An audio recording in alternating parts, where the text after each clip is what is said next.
Hey, with the Oscars out this weekend, we thought it would be a very good time for us to put a little Sunday feature together about our favorite movies of the year and do the movie Rocket and Raygun Awards. And I'm not going to go every category. We are not the Oscars, although we are all dressed up here, right? Yes, everybody at home, you're all dressed up in tuxedos and ball gowns?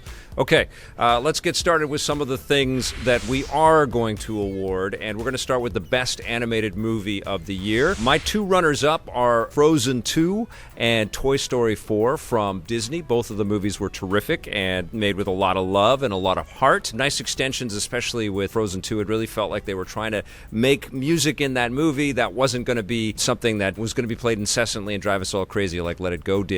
Toy Story 4 as well, I was worried that it was going to be kind of like a victory lap and everybody just trying to make a lot of money off of the Toy Story brand, but it was a lot more soulful and a lot more crafted than that with terrific performances. But the winner for Best Animated is Klaus, which we watched on Netflix. I think Netflix paid for this movie. Beautiful animation. It was a Christmas movie. I watched it with my family about this sort of lazy dude that gets sucked into trying to kickstart a post office in this far-off, distant land and eventually runs into Santa Claus and becomes Santa's buddy and has to help him as he figures out what his role is going to be in the world. And suddenly he finds a real purpose.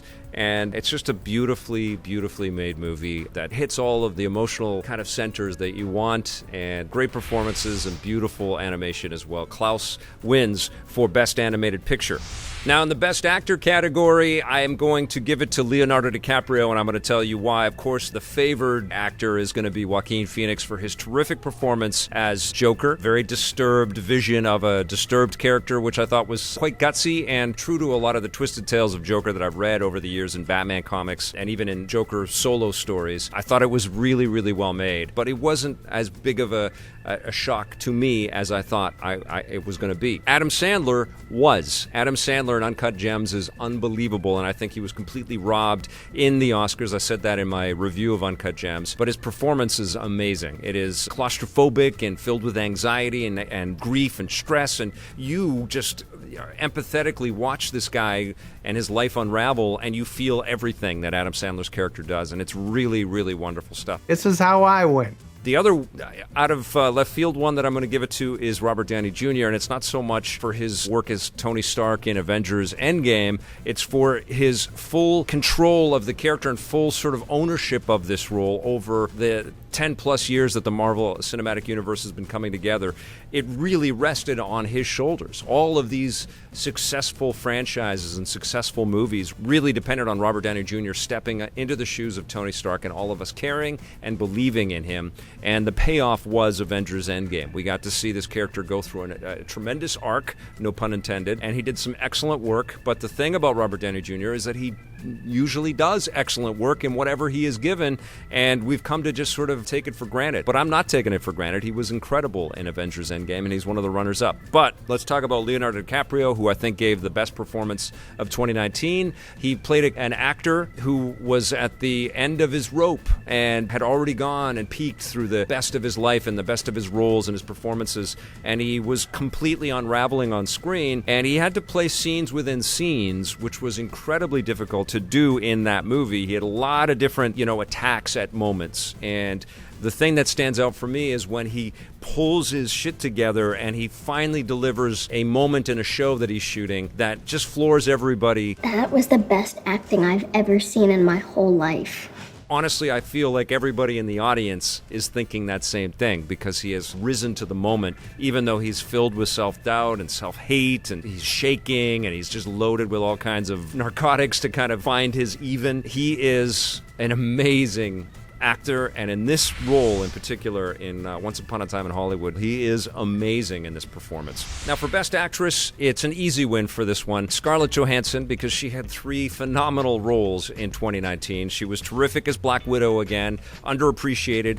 Cannot wait to see her solo movie. Kicks ass in the action sequences, but also brings a real heart and soul and tenderness and concern to this collection of individuals, these superpowered individuals. So she's great as Black Widow, but she really really blew me away in Jojo Rabbit. Absolutely wonderful, tender work as a mom that has to deal with some really awful things going on around her, and she's trying to protect her little son and maintain his innocence, but also giving him freedom to kind of express himself in some really awful ways. But I think a lot of attention for Scarlett Johansson this year has been because of her work in Marriage Story, which is a Netflix film. It's not the first thing that I want to rush towards, especially for Electric Playground, but I just know that she's having her moment, and she is a fantastic actor, and she's kind of fearless, and she can do anything, and I think in 2019 she really showed that. I do want to tip my hat, though, to Daisy Ridley as well, and think what you want to about the Star Wars movies or any other things that she has been in. What I have to qualify with that is, she is the linchpin. She is playing the role of the character that holds the whole sequel trilogy together, and if we didn't believe in Rey at all, we wouldn't care at all about these movies. But yep, Best Actress for 2019 absolutely is Scarlett Johansson. Now for the Best Director category, and this one is a tough one because we had excellent movies from really talented people. Honestly, I'm not going to sort of swing in the direction of Tarantino or in Martin Scorsese. I think both did fantastic work with their respective movies, but I think they've done stronger work with previous movies. Taika Waititi definitely blew me away with Jojo Rabbit. He had some tough material and some tough subject matter. It isn't just played for laughs. It's all not just a light little movie. There's some real heavy, heartfelt moments in this film. I'm also going to say that the Safdie brothers are quickly rising up the ranks in Hollywood. I think a lot of people are paying attention to these filmmakers. Uncut Gems is a very uncomfortable film, but it's really well crafted, and it really feels honest, and it feels intimate and grungy, which I think is appropriate for the theme of the film and the performances of the film and where we go with these characters and the story. It's really off-putting, and it's sort of anti-establishment and anti-Hollywood, but it's riveting. And I think this is the sign of a really talented pair that could eventually, become as renowned as the Coen brothers or this other pair of brothers that I'm going to talk about in a second. Of course, I want to throw a nod towards Sam Mendes and his incredible work putting 1917 together. Technically, it's a masterpiece, and you're constantly amazed as you watch this movie how the hell they did make this movie, because it's supposed to be all one shot, and they had to choreograph everything, and they had to think about camera placement. But it was also so technical that I had as I explained in my review, I had a slight issue being able to emotionally be invested because I was constantly amazed by how they made the movie. Now, another movie that is a technical marvel, and I am going to give the Best Director award to, is Avengers Endgame by the Russo brothers. Now, these guys have had, I think, 3 or 4 kicks at the MCU, and every single one of their movies has been unbelievably ambitious, loaded with characters, which means that they're also loaded with moments for each of these characters, and especially in Endgame, which was the culmination of not just a storyline that we saw through Avengers films, but through 10 years and 20 plus movies in the Marvel Universe, all culminating in this epic, grandiose, ridiculously large adventure that I don't know if you had the luxury or the pleasure to see this in a movie theater with a bunch of other people like I did, but the cheers were palpable. And, these guys delivered, and they delivered again and again and again, and I don't think that they get the recognition that they deserve. And I think it was really, Martin Scorsese can say anything he wants about any movies. He's whatever he wants. He can have any opinion that he wants, but I thought it was kind of cutting filmmakers like the Russo brothers off at the knees. These guys are consummate entertainers, and they delivered an amazing movie and an impossible one, and that is why they get the Best Director Rocket and Raygun Award from us. Now comes the big award, and I actually have nominees for this one. This was going to be the only one that we were going to do, but then I thought, let's talk about some of these other categories as well. This is for the Best Movie of 2019 from Electric Playground and from our Rocket and Raygun Award standpoint. We've got Jojo Rabbit, Parasite, Joker, Knives Out, Uncut Gems, Once Upon a Time in Hollywood, The Irishman, and Avengers Endgame. Now, I loved both The Irishman and Once Upon a Time in Hollywood. These are 2 incredible films made by masters of the craft. I don't think, however, that they were the best movies that either one of these 2 filmmakers have made, nor did I think that they were the 2 best movies of 2019. I enjoyed them immensely. I like, the languid pacing of Once Upon a Time in Hollywood. I also love The Irishman. I think Scorsese brought together some incredible juggernauts in acting. I think the effects were a little weird at first, all of the de-aging stuff, but then you sort of got into it and you got the totality of the experience and the emotional weight that making terrible choices in your life will mean later on in your life as you you slowly start to lose everything and everyone that you care about, and you end up caring about everything. And also fantastic performances in that movie. Uncut Gems I've talked about quite a bit recently. It is an off-kilter movie with a tremendous amount of energy and a real sort of frequency that's buzzing for the entire thing. And you just can't help but, have real concern and care for this complete idiot in Howard Ratner, played by Adam Sandler. Joker was also a movie with a central character that was really hard to watch because he was completely unraveling throughout the film and hates himself and questions his value in the world and has some really tough, uncomfortable moments. What I appreciated about it was that it was a reflection of a lot of the Joker stories that I had read growing up, where I started to understand that the psychological ramifications of this villain that would stop at nothing to have his own personal fun was just this crazy psychotic that didn't value anybody's life. Really scary stuff for me to read as I was growing up, and it really made that character, that villain, an unforgettable one. And the best one, frankly, in comics fiction. And that's why he was such a formidable opponent to Batman. And as a huge Batman fan, I've always just loved the Joker. That sort of back and forth between these two characters is great. And I felt that the Joker movie did a pretty damn good job at sort of moving in that direction in some of the more twisted 1970s, 1980s Batman stories where the Joker was just a true crazy freak. I don't think it was the best movie of the year, though. Knives Out was a really, really well-crafted whodunit made by Rian Johnson, I think, who was really trying to make something smaller, but also something that kind of showcases talents as a filmmaker, as a storyteller. He assembled a terrific cast in this movie. One of the best movie nights that I had in 2019.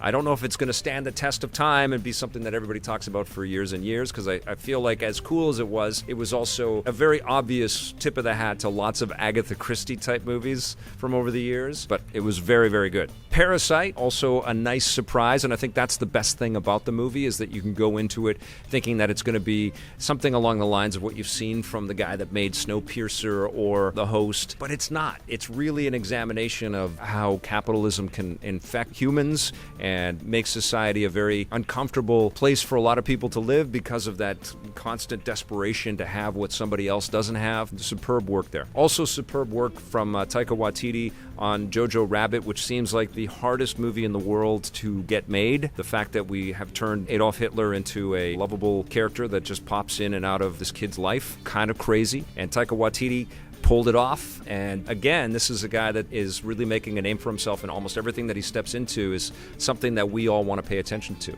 So I can't wait to see what's up with him next. Cigarette? Oh, no thanks, I don't smoke. But our winner for the best movie of 2019, and I know I'm going to get a lot of head shakes for this, maybe even one from Blake, who's behind the camera right now, but it's going to be Avengers Endgame. And again, this is not because, it's the most original movie ever made or crafted, particularly when you count up all of the MCU films that have come before it.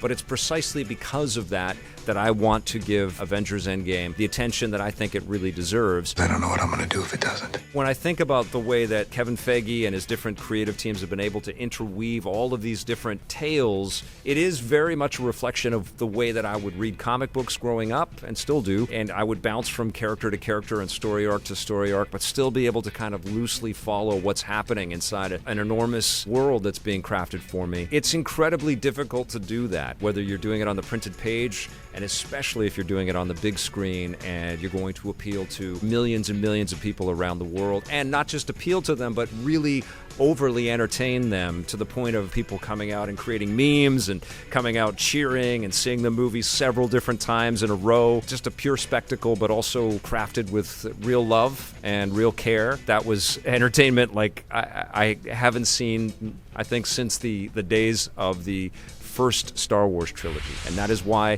it wins our award for the best movie of 2019.